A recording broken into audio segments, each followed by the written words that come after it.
তোমার সাথে যখন রক্তিমের বিয়ে হয় তারও প্রায় বছর এক আগে বিষয়টা আমরা জানতে পেরেছিলাম। প্রচণ্ড মাথা ব্যথা যখন ছটফট করে, প্রথমে বিষয়টা অতটা গুরুত্ব না দিলেও পরবর্তীতে যখন ডক্টর দেখানো হলো, বিভিন্ন টেস্ট করা হলো, তখনই জানতে পারলাম ওর ব্রেন টিউমার। আমি তখন ভীষণ ভেঙে পড়েছিলাম, দিন রাত কেবল কান্না করতাম। কেন ওর জীবনে এমন কিছু হলো তা ভেবে। ছোটোবেলা থেকে কষ্ট পেতে পেতে জমে যাওয়া ছেলেটার জীবনের আমার কেন এমন শাস্তি। সৃষ্টিকর্তার কাছে বারবার প্রার্থনা করেছি যাতে ওর ভালো কিছু হয়। দিনরাত কেঁদে ভাসিয়েছিলাম, কিন্তু ও কোনো কিছুতেই এ বিষয়টা নিয়ে একদিনও মন খারাপ করেনি। বাবা মায়ের থেকে কষ্ট পেয়ে ম্যাচুরেট হওয়ার পর থেকে ওর মুখে সারাক্ষণ যে মুচকি হাসিটা জড়িয়ে থাকতো, সে হাসিটা তখনও ছিল। নিজের জীবনের এমন একটা কথা জানতে পেরে কোনোদিনও মনে হয়নি দুঃখ করাটা উচিত, কারণ ও জানতো আমিও কিছু বছর পর ওর সাথে আর থাকবো না। কোনো একদিন আমিও শেষ নিঃশ্বাস ত্যাগ করব, তখন তো ও একা হয়ে যাবে। কি করে বাঁচবে সে নিঃসঙ্গ জীবনে? সে কষ্টকর নিঃসঙ্গ বৃষ্টি জীবনটা কাটানো থেকে এভাবে ব্রেন টিউমার উপলক্ষে অকালে মরে যাওয়াটাই ভালো, এটাই ওর মাথায় ঢুকিয়েছিল তখন। ওর মনে হতো সৃষ্টিকর্তা এটা ওর ভালোর জন্যই করেছে। ওই যে বলে না, বিধাতা যা করে ভালোর জন্যই করে। জানো, ওই কথাটা মনে প্রাণে বিশ্বাস করলো, কিন্তু আমি মানতে পারলাম না। ডক্টরের সাথে আলাপ করে জানতে পারলাম অপারেশনের মাধ্যমে টিউমার নামক অভিশাপটা থেকে মুক্তি পাওয়া যেতে পারে, তবে নিশ্চয়তা নেই। অপারেশনটা সফলতার অংশ ছিল 50%, আর অসফলতার অংশ ছিল 50%। আজও মনে পড়ে সেই দিন। জানো, আমার জড়িয়ে কেঁদেছিল, চোখ মুছে পানি মুছিয়ে থেকে বলেছিল, সুইটহার্ট, আর কতদিন বাঁচব তা তো আমি জানি না। হয়তো খুব শীঘ্রই মরে যাব, নয়তো বেশি হলে আর অল্প কয়েক বছর। সেই তো একদিন আমি মারাই যাব সুইটহার্ট। কিন্তু অপারেশনটা অসফল হলে আমাকে এক্ষুনি সব ছেড়ে চলে যেতে হবে এই দুনিয়া থেকে। তোমার থেকে চিরতরে চলে যেতে হবে সুইটহার্ট। তার থেকে আর কয়টা দিন বাঁচে সুইটহার্ট তোমায় নিয়ে? সুন্দর করে আর কয়েকটা বছর কাটে প্লিজ। আমি সেই দিন জানের কথার ওপর আর কোনো কথা বলতে পারিনি অদ্রি। কান্নায় বারবার চোখ ভিজে গেছিল আমার।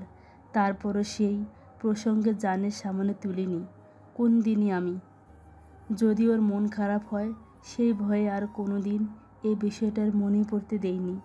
সবসময় ওকে হাসি খুশি রাখার চেষ্টা করতাম, সবসময় আগলে রাখার চেষ্টা করতাম, যাতে কোনো দিনও ওই কথাটা মনে করে কষ্ট না পায়। সুইটহার্ট ছোট্ট নিঃশ্বাস ফেললেন সবগুলো কথা বলে। অদ্রিজা স্তব্ধ হয়ে তাকিয়ে রইল। তারপর তারপর কি হয়েছিল সুইটহার্ট? অপারেশনটা কবে হয়েছিল? তোমার সাথে যে ওর বিয়ে হয়েছিল বিষয়টা আমি প্রথমে জানতাম না। হয়তো ওর বাবার পছন্দ করা মেয়েকে বিয়ে করেছে ভেবে কষ্ট পাবো, এ ভেবে বলেনি, জানি না ঠিক। তবে হয়তোবা তোমার সাথে বিয়ের পর থেকেই রক্তিম তার নিজের সাথে ভিতরে ভিতরে লড়তে থাকলো। নিজের সাথে নিজে প্রতিনিয়ত লড়তে লড়তে যখন ক্লান্ত হয়ে যেত, পরাজিত হয়ে যেত, তখন টলমলে চোখে চেয়ে থাকতো। কোনো দিন কান্নাও করতো।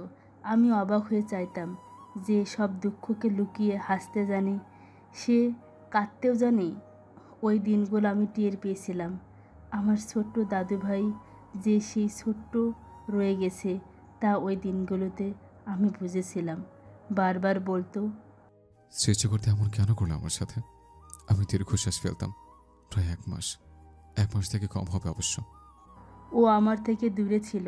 জিজ্ঞেস করলে বলতো অফিসের কাজে। সে প্রথম আমার থেকে কিছু লুকিয়ে গিয়েছিল। তোমার সাথে ওর বিয়ের কথাটা লুকিয়ে গিয়েছিল।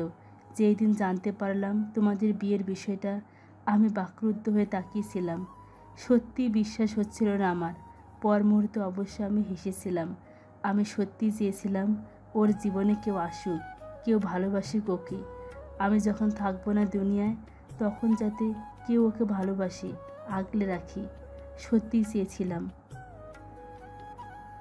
সৃষ্টিকর্তা সেই ইচ্ছেটা পূরণ করলেন তোমায় এনে। তখন বুঝেছিলাম দিনের পর দিন ও মন খারাপের কারণ, কান্নার কারণ। বুঝতে পেরেছিলাম ও তোমায় ভালোবাসে। সেই দিন সত্যি কতটা খুশি হয়েছিলাম আমি জানি না। মনে মনে বারংবার সৃষ্টিকর্তাকে ধন্যবাদ জানিয়েছিলাম, কিন্তু ওই যে দিন শেষে ওই একটাই ভয়, ওই ভয়টার কারণে ও তোমাকে দূরে সরিয়ে দিতে চেয়েছিল। ওই ভয়টার কারণেই তোমার সুন্দর জীবনটাকে ওর অনিশ্চিত জীবনের সাথে জড়াতে চায়নি। নিজের ভালোবাসাকেও বিধাতার ওই অভিশাপের ভেতর মুড়িয়ে দিয়েছিল। ভালোবাসার মানুষটাকে নিজের জেনেও পর করে দিতে চেয়েছিল শুধু ওই একটাই কারণে। অদ্রিজা থমকে গেল। রক্তিম যে তাকে ভালোবাসে কথাটা মস্তিষ্ক পর্যন্ত পৌঁছাতেই কেঁপে উঠল শরীর। তারপর ও তোমার দূরে সরিয়ে দিল, সিদ্ধান্ত নিয়েই নিল ওর অনিশ্চিত জীবনের সাথে তোমার জীবন কিছুতেই জড়াবে না। সেই হিসেবে তোমার মায়ের কাছে ভুলভাল সব প্রমাণ করে তোমায় রেখে আসলো। ভেবে নিয়েছিল এবার তোমার আর ওর পথ আলাদা। সে আলাদা পথ হাঁটতে গিয়ে নিজে বারংবার রক্ত ঝরিয়েছে। দিন শেষে সে কষ্টগুলোকে আপন করেও নিজেকে আলাদা রাখলো তোমার থেকে, কিন্তু বিধাতা বোধহয় চায়নি। তাই তো মাসখানেক পর অত্রিয়া কল করে বলল তুমি মা হতে চলেছো। সেই দিন ওর অনুভূতিটা কেমন হয়েছিল তা হয়তো বলে বোঝাতে পারবো না। ওর মুখের সেই হাসিটাতে পৃথিবীর সব সুখ ছিল সেই দিন। আর সেই দিন ও সিদ্ধান্ত নিল অপারেশনটা করাবে নিজের সন্তানের জন্য। সেদিন ওর বাঁচার আকুতি মিনতি দেখে আমার চোখটা টলমল করেছিল। ঝাপসা চোখে ওর দিকে সেদিন অনেকক্ষণ তাকিয়েছিলাম আমি।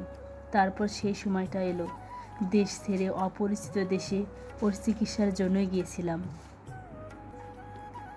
এতটা রিস্ক নিয়ে, জীবন মরণ নিয়ে প্রশ্ন রাখা সে অপারেশনটা যখন ঠিকঠাকভাবে সম্পন্ন হলো, সফল হলে জানালো ডক্টর, তখন কান্নায় চোখজোড়া লাল হয়ে গিয়েছিল আমার। 2 দিন পর যখন ওর জ্ঞান ফিরল তখন হাউমাউ করে কেঁদেছিলাম। ও শুধু হেসেছিল সেদিন, অস্ফুট স্বরে বলেছিল, আমার সন্তান আমার সাথে বাঁচবে। সৃষ্টিকর্তা আমার সন্তানের সাথে অন্যায় করেনি। গল্পটির পরবর্তী পার্ট আসবে আগামীকাল। আর হ্যাঁ, গল্পটি কেমন হলো তা অবশ্যই কমেন্টে জানাবেন। ভালো থাকবেন আপনারা।